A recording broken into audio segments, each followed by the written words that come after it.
finish this. Just one question. Finish this question, which is that you have the chorus almost continuously on stage for the first two acts, and then they're not there until the end. It doesn't have to be clear, although it's clear in my mind. There's a progression through Act Two of how a wedding, let's say, or a wedding evening getting later and later and later. And that's why people are getting tireder, and jackets are coming off, and they're getting sleepier, and they're drinking more wine. So that's the progression through Act Two. And then Act Three, you know, it gives you the story. I mean, it starts at Somnus's cave, so it just seems like everybody has to be asleep at the top of Act 3, because we're talking about the god of sleep. So it seemed like a natural way to start Act 3. And then, you know, the opera takes a radical shift in tone. I mean, it's pretty comical. Well, it goes back and forth in Act 2, but Act 1's pretty comical.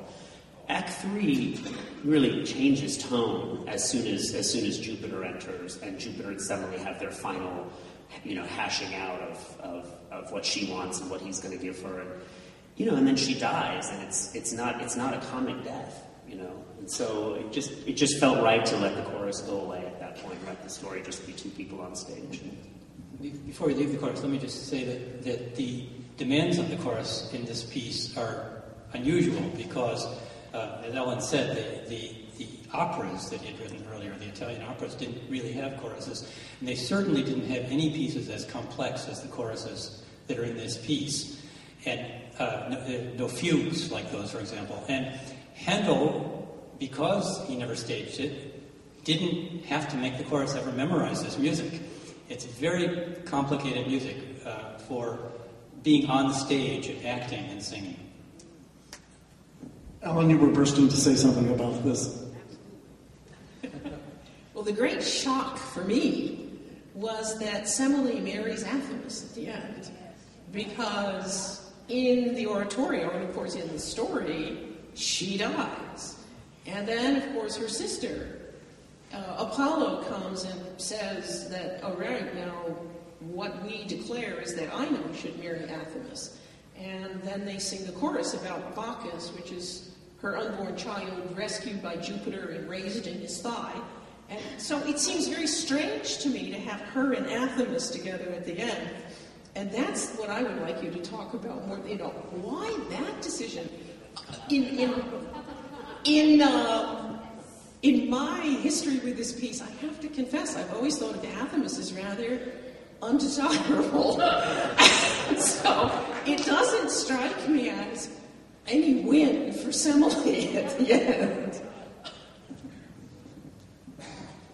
Well, I was very interested in making the story somehow real, and the myth is a little bit complicated because she burns to death, but then somehow the baby is rescued, the Bacchus is rescued, and she doesn't really die. She actually gets the immortality that she always asked for because she becomes a star. And so I was just interested in the idea of her death not being so literal. I thought that if she walked into that room and realized that the one, you know, what she's really asking Jupiter for is something that he could never give her, because his marriage to Juno is impermeable. Like that marriage, Juno and Jupiter, is not going away. So she walks into the room for the final scene, and she sees the two of them back together again, and she knows that what she's asked for is hopeless. So at that moment, for me, she's dead. But I chose not to have her die because I felt like there was something more interesting, I guess, about rather than just dying and becoming a star, having to go back to the one thing that is the one thing she was trying to escape from. So it's almost like, to me, it seems like a fate worse than death. I sympathize with Athamas, actually, because what I like about Athamas is that he has unconditional love for Semele, and all the way through to the end, even when she's pregnant at the end, he still loves her, and that just fascinated me. And for whatever reasons, I don't think they had anything to do with storytelling, but we decided to, or I would say Marty decided not to have those two last Athamas and Ino sections. So once they were out of there, once that recit was gone, I sort of had, I feel like I had a little bit of free reign to do whatever I wanted with the ending, you know. So you made them Joseph and Mary. You made them Joseph and Mary. We should speak to the diva for a moment. Oh, okay, and then I will ask you a question. The other thing that I felt when Sam told me about this idea is that actually, I've done one other production of this a couple years ago, and there was something about the last recitative, accompanied recitative for Semele that didn't make sense to me exactly, where she starts out slow and says, too late I now repent my pride and impious vanity. And then there's a section with that sort of starts to accelerate, and she says, he comes, far off his lightning scorch me. And then it goes slow again. And then there's another little rise in Accelerando, and then it sort of just trickles off. It's incredibly inspecific, actually, musically. You'd think that he was going to make Semele sort of, like she explodes or something happens to her. Musically, it's simply not exactly there. That recitative is really curious to me. Too many things happen within that space. And so I think it's an interesting thing to figure out how that goes. Anyway.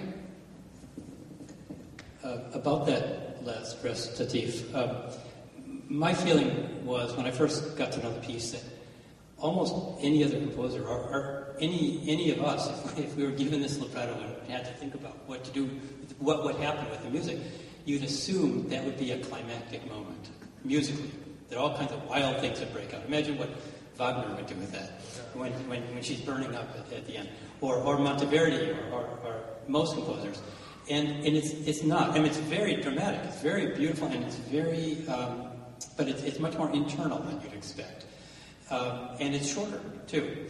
And I came to feel that the opera isn't really about that ultimately. It's more about as for Handel and his time, it was more about the moral that this chorus sings afterwards. That if you try to rise too much above your station, you're going to be in trouble. And so then it is able to go on to Bacchus, and it's not musically the huge climax you might expect because of the thought in society of what this opera really means.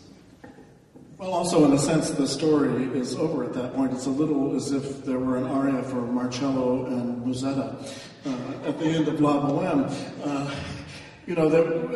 Suddenly there are these people, we've half forgotten who they are, and then suddenly they're in the center spotlight.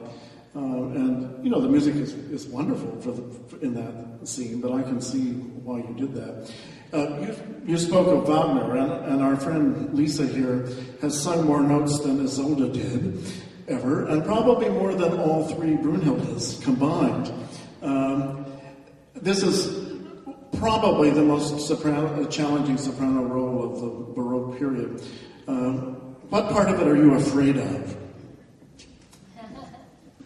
Well, as Sam and Marty both know, the last aria, which is basically impossible. I don't know the woman he wrote it for. I just can't imagine anyone can actually sing it as written. It's just, the phrases are so, the coloratura is very bizarre and very awkward and disjunct. And the phrases are so long that I'd love to hear someone really do it all in one breath. I freely admit that I can't. What is your favorite part of it? My favorite part of Handel operas are always the continuo arias, and that's when most of the orchestra drops out and it's just the cello and the harpsichord. And sometimes, although we didn't have one, sometimes